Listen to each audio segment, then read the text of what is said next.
কতদিন এত ভালো ভালো জিনিস খাইনি। কি হয়েছে? বাপ মেয়ে মিলে কিসের এত গল্প করছো? আমাকে তো ডাকলে না।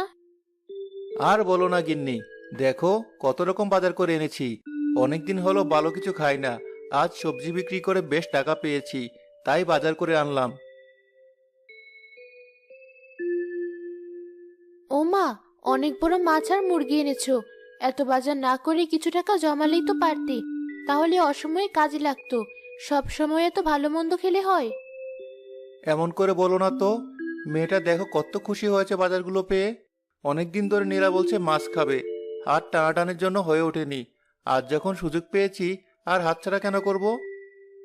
সুযোগ কাজে লাগিয়ে যেন উদ্ধার করেছো। নীলা, বটিটা এনে দে। দুপুর পেরোতে চললো, রান্না শেষ করব কখন?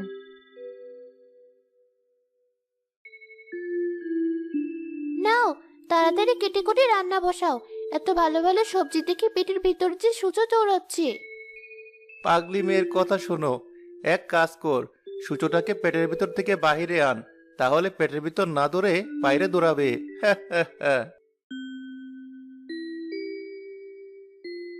আজ অনেক খেলা করেছে, খিদেতে পেটটা চুইচুই করছে।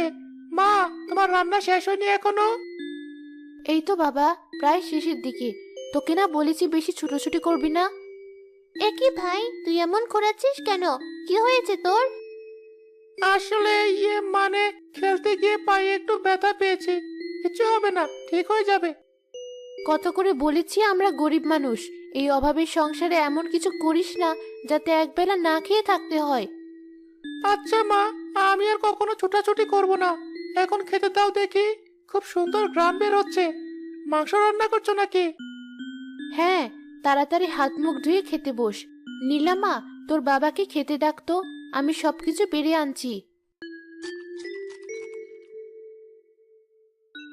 আহ, কতদিন পর ভালো কিছু মুখে দিচ্ছি। সবসময় কি শাক পাতা মুখে রোচে? শাক পাতা খেয়ে খেয়ে মুখটা যেন তেতো হয়ে গিয়েছিল। আজ আবার মুখের স্বাদ ফিরলো। একদম ঠিক কথা বলেছো বাবা। মা, ভাত থাকলে আমাকে আরো ভাত দাও। এই নে ভাত। ভালো খাবার পেয়ে তো সবাই বেশ তৃপ্তি নিয়ে খাচ্ছ। এদিকে ঘরটার অবস্থা একবার দেখেছো? ঝড়ে অর্ধেক চাল ভেঙে আছে। এবার বৃষ্টি হলে ছেলে মেয়ে দুটোকে নিয়ে কোথায় যাবে ভেবেছো কিছু?